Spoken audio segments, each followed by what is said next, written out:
All right. Well, welcome everybody to episode 9 of Tactical Tuesday Talks. This is going to be about firearms cleaning tonight. So I'm not going to go into I'm not going to show how to clean the gun, just more of tools, techniques, things like that. With it being springtime, as part of my spring cleaning routine is to clean all my guns that have been in storage throughout the winter. That's things that weren't my hunting or anything that didn't shoot during the winter. Now this will depend on where you're at per se.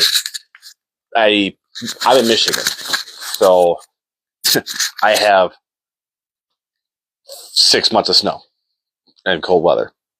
So a lot of my shooting stuff is done indoors. When I shoot out in the winter still, so my stuff gets covered in snow, mud, rain, or whatever. There's a bunch of junk that stays on my gun, and then I go ahead and wipe it off and put it in a case or a bag. Some people's are just sitting in a case for year round. Their hunting guns only brought out, cleaned, shot, and put back. But just because it sits and not being used doesn't mean that it doesn't need to be cleaned. Preservation, I guess I should say. Preservation is important in a way to clean your guns. So as a gunsmith for the past 3 or 4 years, we had a lot of people that would just bring their guns into the shop just to get cleaned. Mainly because either they just didn't want to do it, or they have so many guns that they didn't want to do all of them, or because we had an ultrasonic cleaner, they didn't have one that could fit. They had the small ones that you can get that do some smaller parts, but they don't really do the best of job. We had a larger, more industrial style ultrasonic cleaner, which if you have that available at a local shop, I would say first off, go get that done. You can buy one. They're like $400. You might be able to find a used one. But unless you have a lot of guns and you're doing a lot of cleaning, it might not be worth that investment to you. But why are we cleaning them? I'm bad at this because I don't always clean my guns after I shoot them. I started to get into the mentality of only cleaning my guns when I have a failure, and then I clean it. So you can let me know what you think about that in the comments. My competition guns, I keep clean. Those are the ones that I very religiously make sure that those are like brand new guns every time. But my go-to-war guns, in a sense, like my battle stuff, I mean, I've got a rifle in there that is dirty. The most I'll do is just make sure there's nothing in the bore before I shoot, and that's it.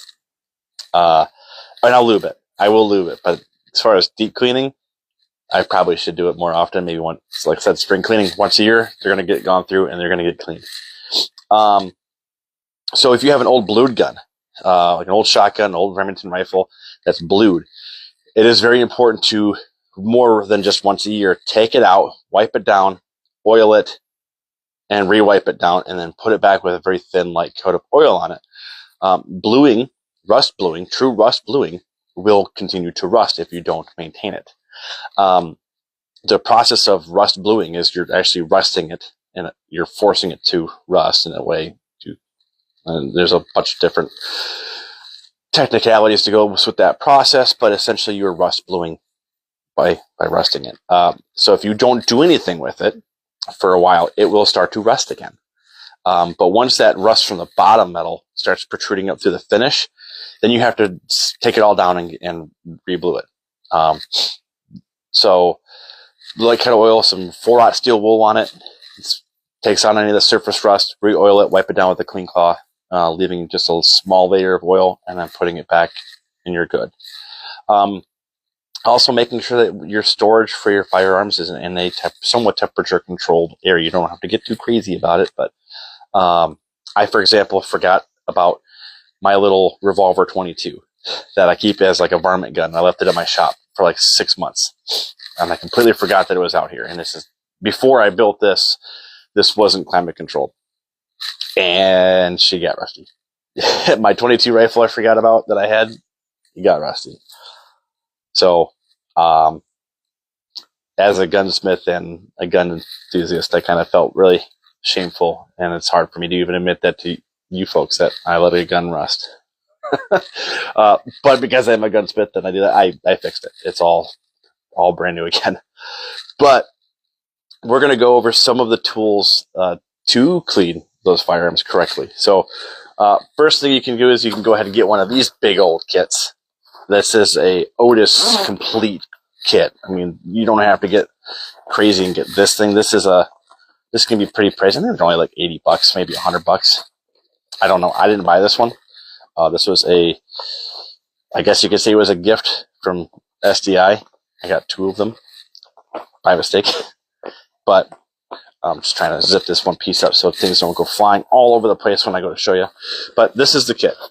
So it's pretty extensive. It's got everything you need. It's got bore brushes all the way from, I think, 22. So 22 or 204 all the way up to your 12 gauge. So it's got your little bore brushes in there. It does come with lens wipes, a chamber flag, CLP, which is lube or cleaner. You've got patches. You've got all your little scrapers, brushes, extra rods, lens brush, lens cleaner. It does have this smaller kit that's in here, which I have one pulled out. It's the same thing. This is one that we were issued in the Marine Corps that I kept. This goes on my range kit. This is what goes with me onto the range. So I've got my lens cleaner, lens spray, cable, which I actually had to use this if we had someone that had their chamber flag break off, and the little nipple on the chamber flag broke down and went down the bore, and he had a suppressor on, and we're like, how are we going to get it out? Anybody got a cleaning rod? I'm like, I got a snake. So it worked out that this still was able to help clear the obstruction so he can continue to shoot his match. So at best, having a snake on you with like one of these are the harder cables, not the bore snake that I just had. There it is. Not like these ones. These are great things to have. I have one for every caliber, and this goes in the range bag. So bore snakes, that's probably one of the only things I'll do on the range for cleaning is I'll run one of these through, especially depending on what range I'm doing. Like I know for a fact that this June for the Wolverine 5K, there's going to be a lot of obstructions in that barrel. I'm going to get dirt and crap down the bore. My bore snake is going to be on me and on my kit, because after each of the stages there, you best believe I'm going to be punching that bore because I know I'm going to have obstructions. There's some of them obstacles that muzzle's going in the dirt and getting dragged in the dirt. So that's going to be a thing. I'm going to try not to, but I know my gun can take the abuse. So I'm going to abuse it and make sure that it works properly. So these are nice small little kits to have. You can get even smaller kits. I also keep one of these handy. This is a full, it's just like a little $8 ammo can, but in here it's got all sorts of goodies for cleaning. You've got cotton swabs. I got old toothbrushes. I have all my bore snake cables, some hops, however you want to say it. Lens cleaning compound, extra stuff, and then of course your plastic rods. These are great pipe cleaners. These are really, really good cleaning tools to use. Of course, Q-tips. The pipe cleaners are nice because you can kind of shape them, conform them to get down in nooks and crannies, especially in the AR if you're trying to clean around the gas tube in the top of the receiver. Even in your pistol, you're trying to get all your nooks and crannies. The pipe cleaners are great, where sometimes the head of the Q-tip doesn't quite get in there right. So there's a bunch of hodgepodge of tools in here that you can use.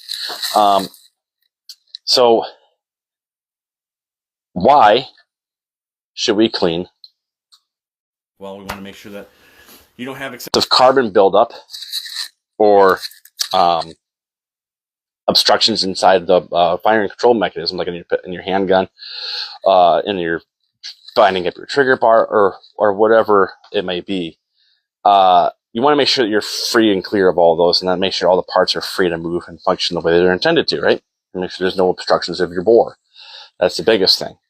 But if you have a unclean gun that's going to get gunked up and jammed, it's going to slow down, especially if you're shooting a winter match. We just did a Frozen Fury match. I didn't shoot it, but I attended it. And we had a lot of guys that were, their guns were clean, but because of the cold weather, their lubrication was actually the wrong lube.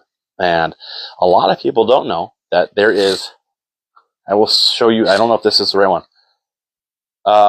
This one is not, but I use this MP7 Pro.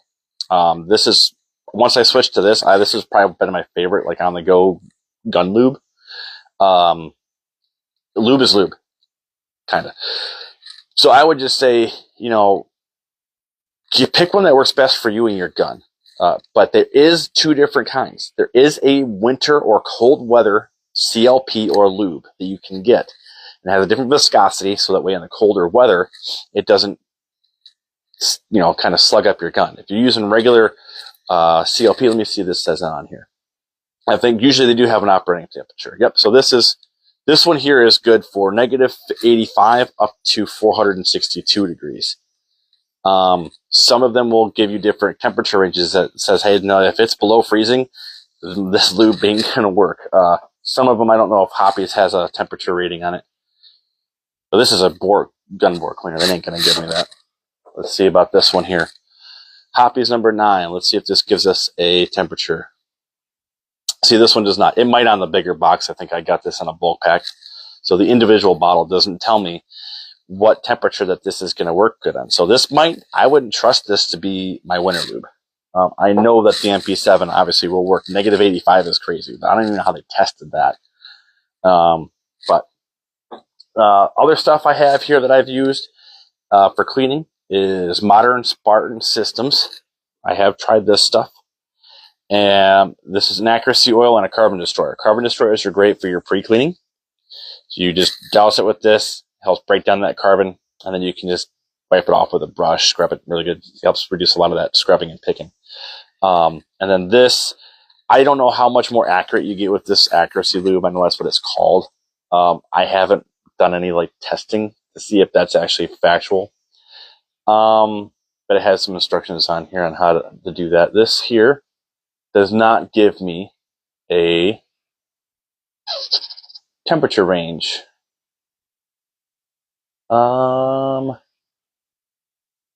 Sure, you could probably find it somewhere on their website. But just something to keep in mind, that temperature plays a big part in the lubrication that you're going to be putting on your gun. So after every time we go through and clean the gun, you're going to lube it. So pay attention to that. Keep in mind, too, that sometimes lube cannot be your friend. And I only say that because oil can attract dust and dirt and then turn to sludge. Am I saying don't lube your guns? No. But I'm just saying that if you over lube your gun, and anybody that's been in the military will tell you that, especially if you've done a 240 shoot, there's a dude, I kid you not, with a spray bottle of CLP, and he goes through and just coats. Open your bolt. Close your bolt. Soaks your gun in CLP. And when you shoot that, if you're not wearing your iPro, and you're getting CLP to the face. So anybody that's done a 240 shoot, 249, especially in the Marine Corps, you know the guy that walks around with CLP. And you've probably seen the video too, where they actually have like a white lithium grease, I think is what it is. And they just lather them. Super lube. Those are open bolt full autos. That is a little bit different. But on your regular gun, if you over lube it, you're going to fill all of those voids in the tolerance, especially with an AR, because it's a really tight tolerance weapon system. So if you fill all those little voids and cracks with lube, it's great. It's going to run smooth. But if you're running in a dirty environment that can, and shooting a lot, the carbon buildup is going to attract into the lube, and it could gunk it up. I'm not saying it will. I'm just saying it could. So just keep that in mind as well. How often should you clean your guns? You probably might have a different schedule than me, where mine is like once a year or when it fails. I know that's probably not the best practice, but I would recommend maybe after every 500 to 1,000 rounds, or give it like every 3 to 4 months, maybe every quarter. Just go ahead and pull the guns out, break them down to a field strip, give them a good cleaning and lube, and put them back. Especially if it's an older gun that you're trying to preserve and you haven't even really shot it. Like I said earlier, cleaning and oiling can help preserve the firearm's finish. Some of the newer finishes, it's not so much of a worry because the finishing process is a little bit different. They're melanite or nitride and whatever, they don't rust as easy being just left there. But if it's blued, you definitely want to make sure that you're oiling and cleaning that regularly. Like I said, maybe quarterly is okay, depending on your environment and how it's stored and how much you're using it. So how field stripping, right? How far do you take your gun down to clean it? If you know what you're doing and you can take it down to a bare frame or bare receiver and really completely tear it down to do a deep clean, by all means do it. You're going to get a really good deep clean. Do I think it's worth it? No, I don't. When you take it to a gunsmith to get ultrasonic cleaned, it gets taken down to the last pin and screw just about. There's some that we don't take out because they're just really difficult to put back in. But they'll get taken down completely, dropped in an ultrasonic cleaner, and ran through some oil, and then put all back together in functions test. At home, I recommend just a field strip. There's some components, some firearms that you can go a little bit further than that if you know what you're doing. It's not really worth it. You don't have to take apart your trigger groups or anything like that. Now, of course, you could go into another video on like, where do I lube my gun? What are the points to clean it? I'm not going to show that in this episode. This is really just kind of like, everybody probably already knows. Duh, clean your guns. I already know. Yeah, just get some toothbrushes and some gun lube and scrub your gun and clean it. So be better than me.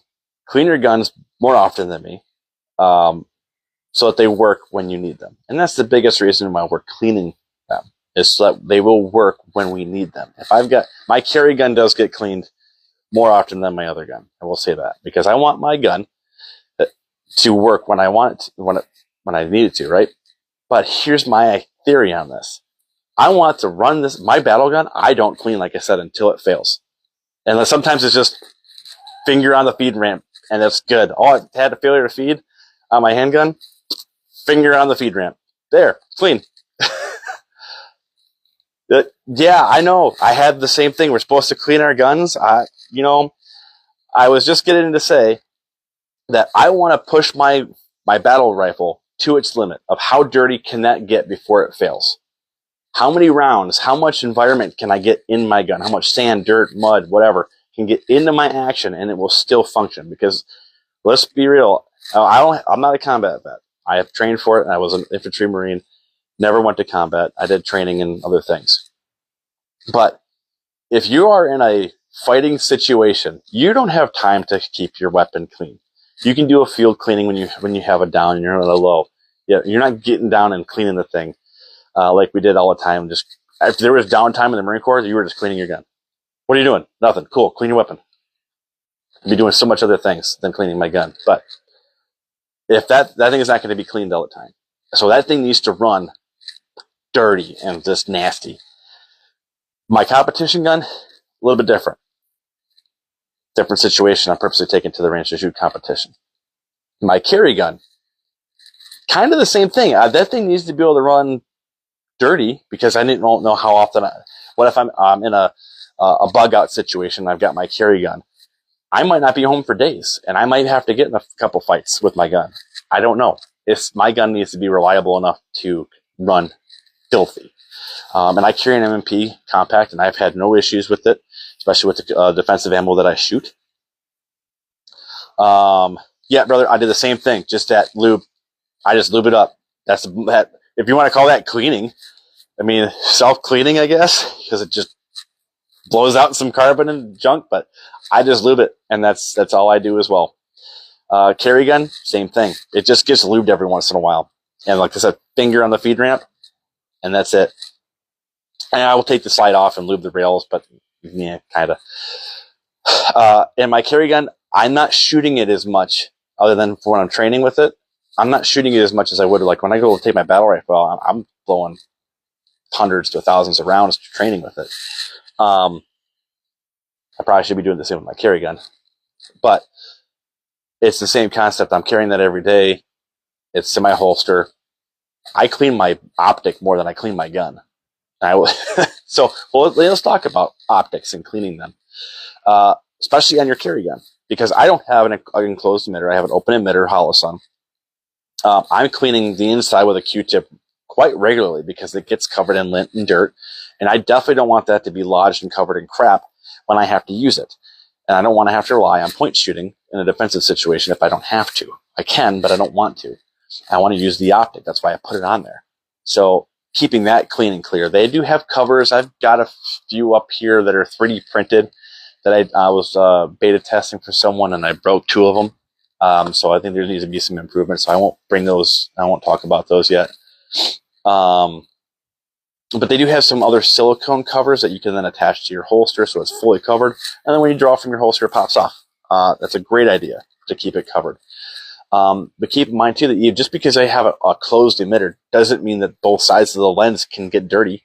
Your emitter will be protected, but the front and back glass, mainly the back glass is facing up on your holster, that can still get dirty, cut up with lint and dirt and whatever else that you can get on there. So keeping that clean and clear is important. So when you're using your lens wipes and your cleaners, anti-fog, or even putting some of that film stuff on there, that way it comes off and nothing sticks to it easier. Same thing you would do on your windshield of your car. You put that lube and stuff on there. It's like an oily filament that you can put on, like Rain-X kind of stuff, like wicking water off. They make that for the lenses, for your optics. Rifle scopes as well, to keep them smudge-free and all that junk. So you can look into that. A lot of the lens cleaner does kind of leave a coating, but keep making sure your optics are clean, because you want to make sure your optics are able to see through. The point of an optic, right? What else did I bring up here? Oh, yeah. So we're going into a little bit more deep on some of the other cleaners. This is the bore cleaner. This is Hoppy's. There's another couple brands that I've used. Bore cleaners. There's other types of techniques to go into bolt rifles, bolt guns, precision rifles. I am not a PRS guy. I had just got my first 6.5 that I'm going to be building a PRS rifle. I've got a 308. I haven't really done anything past, I haven't shot, I think, past 200 yet. I'm not a long distance shooter by any means. I will just say that.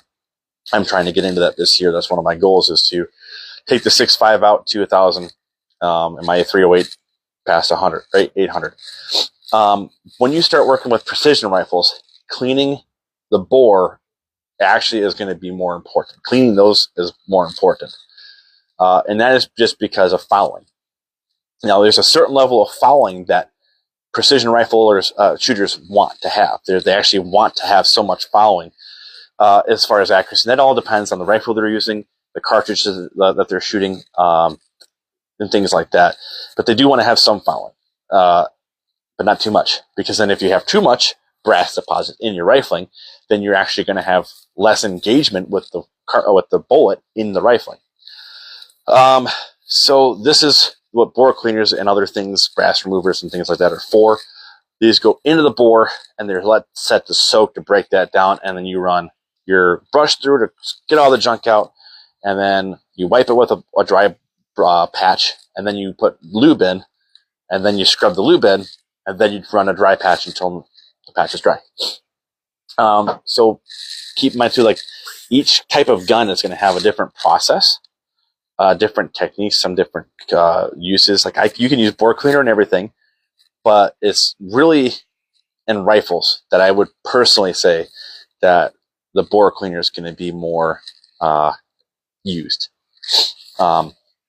especially with like muzzle loaders. I can tell you this right now. I know jack about muzzle loaders other than how they function. I built one at SDI. I didn't build it right. Never fired it. I've never fired a muzzleloader. I don't care about them. They're okay. I'm not an enthusiast. So don't ask me any muzzleloaders questions I don't know. But those have a very intense, and then those do have to be cleaned like they're cleaned after every shot, just about. Like people who do smooth bore black powder competitions, they're cleaning that thing. Like cleaning it every shot. It's crazy. Not for me. Sorry guys, not for me. That's really, cleaning. It's pretty simple, right? I don't think we can go too much into how to clean, what to keep on you for cleaning, where to put your cleaning stuff. You guys think you get the gist of it. Now, keeping some cleaning gear on your kit, on your body, ready to go, is not a bad idea. In a little admin pouch or in your pack. Like I said, I keep a bore snake. I keep one of these in my range bag, and I actually keep one in my. Yeah, I have one on my kit in an admin pouch somewhere. Well, it's in here, and this here is pretty much on one of my belts or on one of my kits. I have a cleaning kit. It's smaller than that, but keeping this on you is pretty important, especially the bore snake. This is a great tool to have on you.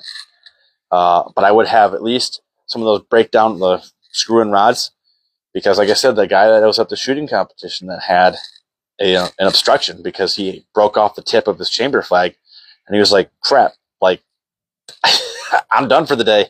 And he was only on maybe he was at 3 out of 5 stages. And he's like, I can't shoot anymore. I didn't bring an extra gun, and I got no way of clearing this. Nobody had rods.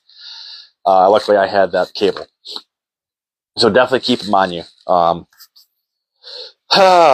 Other than that, I think that about wraps up this Tactical Tuesday talks on firearms cleaning. Again, let me know in the comments how you hate that I don't clean my guns. Just barrage me. I don't care, because you know what? My dirty gun is still going to outrun your clean gun. I'll put that to the test. Next week, we are going to talk about battle rifle setup. It's going to be just how I have mine set up. We'll just go rifle setup. Competition, battle, everyday plinking. I have a mixture, and mine aren't 100% the way I want them, I don't have a Gucci rifle, and I don't have this crazy thing, but I'm just going to show you my recommendations, what I have done, what I think is good and smart or not smart ideas. I have built quite a few rifles for some individuals, for friends, and they've been thus far happy. Nobody's sent me any hate mail yet, but going to go over rifle setup next week. But for tonight, we are done with talking about cleaning crap and making sure that it's clean if you want it. If you want to run it dirty, good on you. I like you. You dirty, dirty dogs, you. So remember to train. Remember to clean your guns. Clean your carry gun. Clean those lenses. Carry with confidence, and we're going to see you next week. Bye.